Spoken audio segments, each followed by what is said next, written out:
Hey everybody, let's talk about edible glue. Edible glue is basically anything that you use for cake decorating that sticks sugar to sugar or chocolate to chocolate or buttercream to sugar or whatever it is. But it's generally made of either sugar or starch because both of those things get very sticky when you add water to it or some kind of liquid. Some things are easier to use as edible glue than others. Some are more easily available. You can make some of them you have to buy.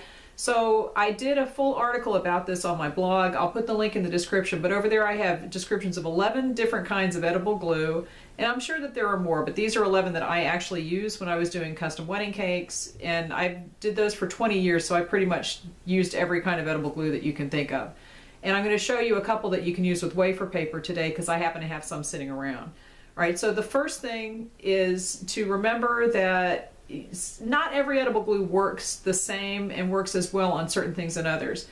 It usually is dependent on the oil content of whatever you're sticking things to. So the first type of edible glue that actually works with chocolate on wafer paper, like to attach wafer paper to chocolate covered cookies, is corn syrup. That's the easiest thing. It's sweet, it won't interfere with the taste of the cookie or the chocolate. People aren't going to notice a weird flavor.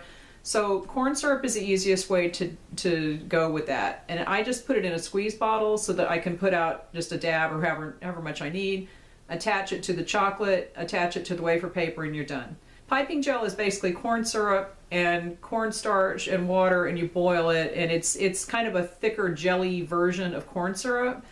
That's something that you would make, and you don't have to. If you have corn syrup on hand, that's all you really need. If you want to go to the blog again, I've got instructions there on how to make piping gel if you do want to try that, and you just brush it on, stick the wafer paper on it, and you're good.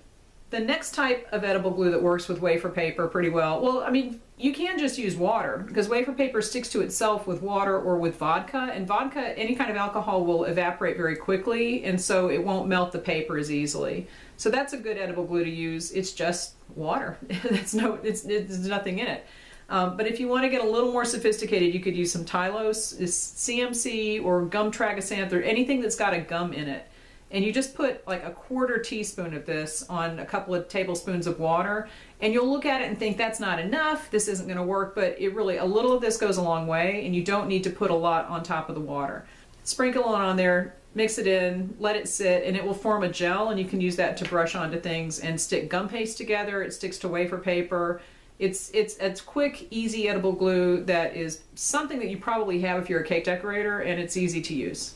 The third type of edible glue that works with wafer paper, and there are more than this, but this is what I'm showing you guys today. This is wafer paper glue, and I've taken basically pink wafer paper shreds, like little chips of wafer paper that were left over from projects. I put them in the jar.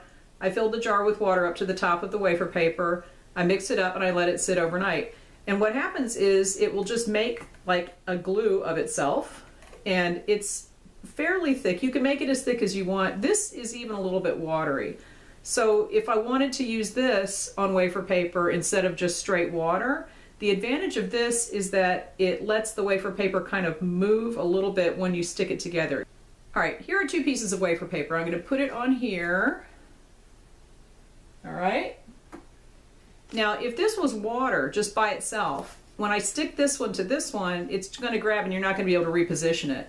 But when you put these together, it's kind of slimy, and you can move it around until you get it in the right position. And eventually it will grab onto itself. Like I can feel it, you can feel it grabbing, but the addition of the wafer paper in there gives it that starch, and it makes it easier to reposition the pieces to a certain extent. So there you go. And then when it dries, it's going to be just a solid bond, and that's it. So wafer paper glue is good because you can make it in the same color of the petals that you're working with, and it's not going to be an immediate bond like water would be.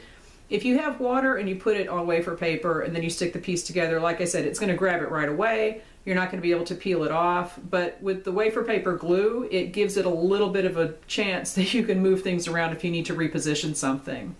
So that's all I'm going to talk about today. I just wanted to show you some options of things that you can use with wafer paper to stick it to itself or to a cake or a chocolate or whatever. But in general, corn syrup, Tylose glue, if you're putting that on cookies, I wouldn't do that. For that, I would use that to make flowers or something like that. But anything that people are going to eat, you want to stick with something sweeter like corn syrup or piping gel. If you're just sticking the petals to themselves, then the wafer paper glue works really well. And other than that, if you want to look at different types of edible glue that work on different things like fondant or gum paste or chocolate or gingerbread houses even, I have those included in this article. There's a blog article I've linked in the description. You can check that out. And if you have any questions or if you have ideas of edible glues that I don't talk about in that article, please feel free to post them because I'm always interested in looking for new recipes. So give this video a thumbs up, consider subscribing to my channel, and I will talk to you guys later.